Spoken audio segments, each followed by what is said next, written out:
Developer மாதிரி code பண்ணணும்னா இப்போ உங்ககிட்ட இருக்க வேண்டியது விஷுவல் ஸ்டுடியோ கோட். இந்த பார்க்கலாம். நீங்கள் சர்ச் பாரில் VS code visual studio code download அப்படின்னு போட்டிங்கன்னா ஃபஸ்ட்டு லிங்க்கை கிளிக் பண்ணி இதில் நம்மளுக்கு விண்டோஸ் லினக்ஸ் மேக்ஸ் கேட்கும். நம்ம விண்டோஸ் கிளிக் பண்ணிக்கலாம். ஸோ விண்டோஸில் 10 and 11 இருக்குது. ஸோ விண்டோஸை கிளிக் பண்ணிங்கன்னா உங்களுக்கு இந்த பேஜில் ஆட்டோமேட்டிக்காக டவுன்லோட் ஆகிடும். ஸோ டவுன்லோட் ஆனதுக்கப்புறம் நம்ம ஃபைலை ஓப்பன் பண்ணி என்ன பண்ணலான்றது சொல்கிறேன். இப்போ டவுன்லோட் ஆகிடுச்சு. இப்போ இந்த ஓப்பன் ஃபைலை கிளிக் பண்ணால் இந்த பேஜ் வரும். இந்த பேஜில் அக்செப்ட் த அக்ரிமெண்ட்டை கிளிக் பண்ணி நெக்ஸ்ட் கொடுங்க. இதில் உங்களுக்கு டெஸ்க்டாப் ஐகான் வேணும் அப்படின்னா அதை கிளிக் பண்ணிக்கலாம், டிக் பண்ணிக்கலாம். எனக்கு வேண்டாம். ஸோ நான் வேறு எதுவும் சேஞ்ச் பண்ணாமல் நெக்ஸ்ட் கொடுத்துட்றேன். இதுவும் நெக்ஸ்ட் கொடுத்தீங்கன்னா உங்களுக்கு இன்ஸ்டால் ஆக ஸ்டார்ட் ஆகிடும். ஸோ இன்ஸ்டால் ஆனதுக்கப்புறம்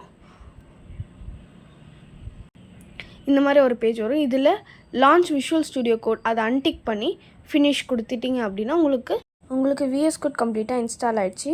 இப்போ நீங்கள் ஸ்க்ரீனை ரெஃப்ரெஷ் பண்ணிவிட்டு உங்கள் சர்ச் பாரில் போயிட்டு விஎஸ் கோட் அப்படின்னு டைப் பண்ணிங்கன்னா ஃபஸ்ட்டு ஆப்பை கிளிக் பண்ணி இந்த பேஜ் ஓப்பன் ஆகிடும். இந்த பேஜ் அவ்வளோதான். இதுக்கப்புறம் எந்த செட்டப்பும் கிடையாது. இப்போது நீங்கள் இந்த பேஜில் ஓப்பன் ஃபோல்டர்னு ஒரு ஃபோல்டர் பார்ப்பீங்க. இன்கேஸ் அந்த மாதிரி எந்த பேஜஸும் இல்லை அப்படின்னா நீங்கள் இந்த இடத்துல எக்ஸ்ப்ளோர்னு ஒரு ஆப்ஷன் இருக்கும். அதில் ஓப்பன் ஃபோல்டர் இருக்கும். நீங்கள் அந்த ஓப்பன் ஃபோல்டரை கிளிக் பண்ணி நீங்கள் டெஸ்க்டாப்லேயே எதுலையாவது ஒரு ஃபோல்டரை க்ரியேட் பண்ணிக்கோங்க. நான் ஆல்ரெடி ப்ரோக்ராம்ஸ்னு ஒரு ஃபோல்டரை க்ரியேட் பண்ணியிருக்கேன். ஸோ நான் அதை கிளிக் பண்ணி செலக்ட் ஃபோல்டர் கொடுத்துட்டேன்னா அந்த பேஜுக்கு ஆட்டோமேட்டிக்காக அது போயிடும். இப்போ நான் இதில் நியூ ஃபைல்ன்றதை கிளிக் பண்ணுவேன். நியூ ஃபைல்னு கிளிக் பண்ண அப்படின்னா எனக்கு இந்த மாதிரி கேட்கணும். ஏன்னா நான் ஆல்ரெடி இதில் பைத்தான் எக்ஸ்டென்ஷன்லாம் நான் இன்ஸ்டால் பண்ணியிருக்கேன். ஸோ உங்களுக்கு அந்த மாதிரி கேட்காது. நான் அது எப்படி வரும்ன்றதை சொல்கிறேன். இப்போ உங்களுக்கு இந்த மாதிரி ஒரு கீழே உங்களுக்கு ஒரு பாப்அப் மாதிரி வரும். இது ஓகேவா? நீங்கள் நியூ ஃபைலை கிளிக் பண்ண உடனே உங்களுக்கு கீழே ஒரு பாப்அப் வரும். அதில் நீங்கள் பைத்தான் ஃபைலை எக்ஸ்டென்ஷனை நீங்கள் இன்ஸ்டால் பண்ணுங்கள் அப்படின்ற மாதிரி கேட்கும். நீங்கள் அங்கேயே கூட நீங்கள் இன்ஸ்டால் கொடுத்துக்கலாம். அப்படி இல்லைன்னா நீங்கள் இந்த இடத்துல எக்ஸ்டென்ஷன் ஒன்று இருக்கும். அதை கிளிக் பண்ணிங்கன்னா இந்த இடத்துல பைத்தான் அப்படின்னு டைப் பண்ணும். சர்ச் பண்ணிங்க அப்படின்னா உங்களுக்கு பைத்தானில் சில பைத்தான் ஜஸ்ட் வெறும் பைத்தான் எழுதி மைக்ரோசாஃப்ட் பேஸ் பண்ண ஆத்தரைஸ்டு எக்ஸ்டென்ஷனை நீங்கள் இன்ஸ்டால் பண்ணணும். ஸோ நான் அதை கிளிக் பண்ணி இன்ஸ்டால் அப்படின்னு ஒரு ஆப்ஷன் உங்களுக்கு கேட்கும். அது ஜஸ்ட் நீங்கள் இன்ஸ்டால் கொடுத்துருங்க. இன்ஸ்டால் கொடுத்ததுக்கப்புறம் இப்போ நீங்கள் கோட் ரன் பண்ணணும் அப்படின்னா இப்போ நான் எக்ஸாம்பிள் இப்போ நான் இந்த இடத்துல நியூ ஃபைல் கிளிக் பண்ணிடுறேன். ஸோ நான் சொன்ன மாதிரி நான் பைத்தான் ஃபைலை கிளிக் பண்ணிவிட்டு இப்போ இந்த இடத்துல பிரிண்ட் ஹலோ வேர்ல்ட் இப்போ இது மாதிரி வருது. நான் இப்போ இதை ரன் கொடுக்குறேன். ஸோ ரன் கொடுக்கும்போது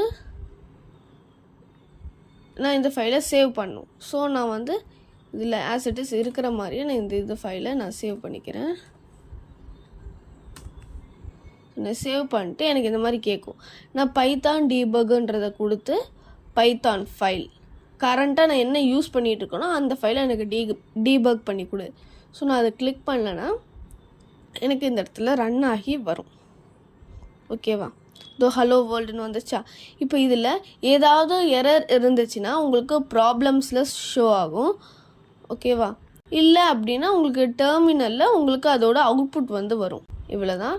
இப்போது இதில் வேறு என்ன விஷயம் தெரிஞ்சுக்கணும் அப்படின்னு பார்த்தோம் அப்படின்னா இப்போ நீங்கள் எக்ஸாம்பிளுக்கு நீங்கள் சிஎம்டின்னு போட்டு சர்ச் பண்ணிங்கன்னா இந்த பேஜில் கோட் அப்படின்னு டைப் பண்ணி என்ட்ரு கொடுத்தீங்கன்னா உங்களுக்கு டைரெக்டாக விஎஸ் கோடு ஓப்பன் ஆகும். ஓகே, நம்ம இந்த கோடுன்றதை கமெண்ட் ப்ராம்ப்டில் கொடுத்தோம் அப்படின்னா அது டைரெக்டாக நம்மளுக்கு விஎஸ் கோடுக்கு போகும், கனெக்ட் ஆகி போகும். இல்லை சரி நான் அதில் போய் நான் ஃபோல்டரை க்ரியேட் பண்ணுறதுக்கு நான் நார்மலாகவே டெஸ்க்டாப்பில் ஒரு ஃபோல்டரை இப்போ நான் க்ரியேட் பண்ணிட்டேன். இப்போ நான் இந்த ஃபோல்டர் நான் க்ரியேட் பண்ணியிருக்கேன்னா ஸோ இந்த ஃபோல்டரோட அட்ரஸ் பார்த்த காப்பி பண்ணி கமாண்ட் ப்ராம்ப்டில் சிடி ஸ்பேஸ் இதை பேஸ்ட் பண்ணி என்ட்ரு கொடுத்தீங்கன்னா இந்த பேஜுக்கு இது டைரக்ட் ஆகிடும். இப்போ இந்த இடத்துல கோடுன்னு கொடுத்து ஸ்பேஸ் டாட் கொடுத்து என்ட்ரு கொடுத்தீங்கன்னா உங்களுக்கு அந்த பேஜ்குள்ளே உங்களுக்கு டைரக்டரி ஆட்டோமேட்டிக்காக ஆகிடும். ஸோ இந்த வீடியோ யூஸ்ஃபுல்லாக இருந்தால் லைக், ஷேர், சப்ஸ்கிரைப் பண்ண மறந்துடாதீங்க.